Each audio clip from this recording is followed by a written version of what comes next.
आड़े तिरछे पत्थर काटने पड़ते हैं। आड़े तिरछे पत्थर काटने पड़ते हैं। हिजर में 7 समंदर काटने पड़ते हैं। जीस की छोटी सी एक फाइल सरकाने को, जीस की छोटी सी एक फाइल सरकाने को कितने सारे दफ्तर काटने पड़ते हैं। जब लोगों से मिलकर रहना आए नहीं, जब लोगों से मिलकर रहना आए नहीं, बीच से आंगन और घर काटने पड़ते हैं।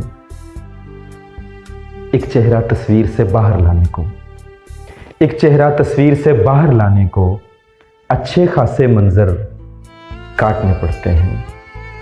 जिन लोगों का कद बढ़ जाता है बेकामत ही, जिन लोगों का कद बढ़ जाता है बेकामत ही, ऐसे लोगों के सर काटने पड़ते हैं। आड़े तिरछे पत्थर काटने पड़ते हैं। हिजर में 7 समंदर काटने पड़ते हैं।